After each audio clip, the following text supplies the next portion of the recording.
tell you what, the water was really, really high during practice, so I started flipping bushes, and they were in there.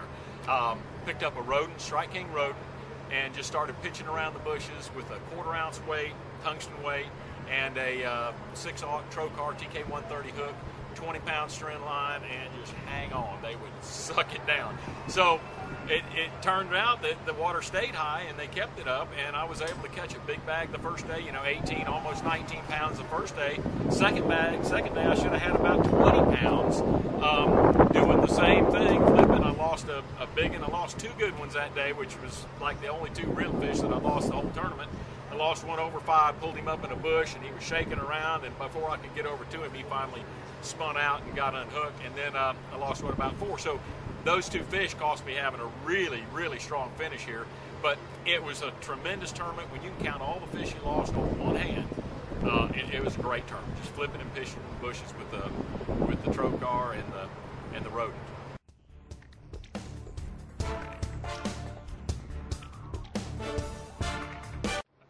Rodent is such an awesome bait for flipping and pitching. It's compact, it slides through the cover real easy.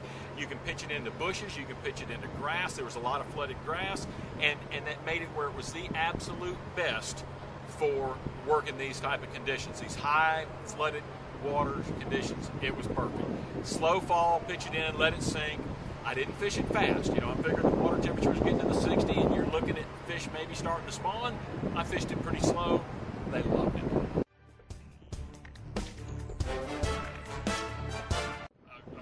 Sinker, tungsten sinker, 6/0 hook. The line was the 6/0 Trocar TK130. The line was string, 20-pound string, fluorocarbon, and the reel was a smoke reel, the Smoke 150, and the rod was a new Smoke rod, which was a 7.4 heavy action. It was an awesome combination, real light, real sensitive, and worked out just perfect for the tournament.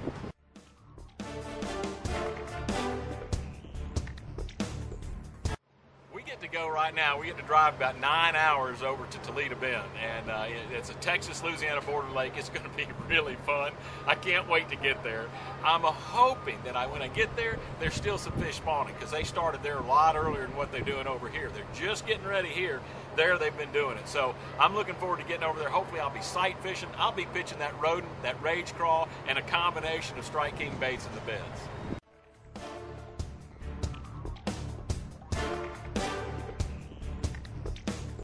I'm going to take off here, and I'm going to drive probably 4 or 5 hours tonight and get partway there. So that makes it an easy drive in the morning.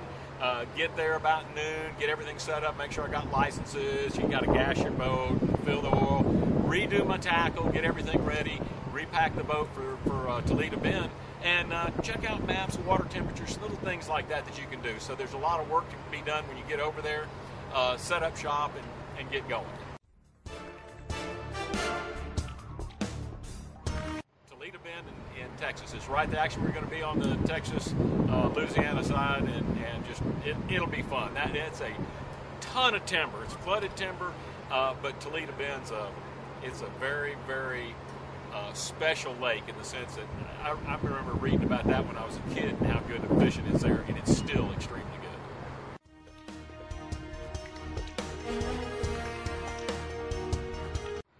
Tournament that we go to, we have to pack our boat. We have to set our boat up for that tournament. So I may fish Lake Lanier, and I've got a lot of shaky heads and little football jigs and stuff like that. Then I come to a place like Goledo Bend, and now I need big heavy tackle. I need 25-pound line, 20-pound line. I need jigs and rodents and beefy baits, and I know I'm going to be in the timber, and so you just repack your boat.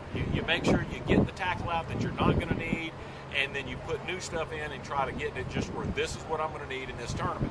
Now, it's a tough thing because all of a sudden you're down there fishing, you got your big pattern of 25-pound line, and you're back in the bushes, and then they drop the water like they did at Pickwick, and now you've got to adjust. So you got to keep a little bit of tackle in there for, finesse fishing and stuff. So you pack your boat, you want to be ready for any situation you get into, but you want to be light enough that your boat runs good and you got what you need in it.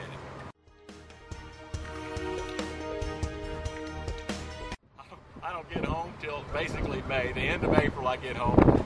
This is a four-week stint where I fished Lake Lanier, Pickwick, Goledo Bend, and Ray Hubbard. 4 tournaments, 4 weeks in a row, no days off. It's fun.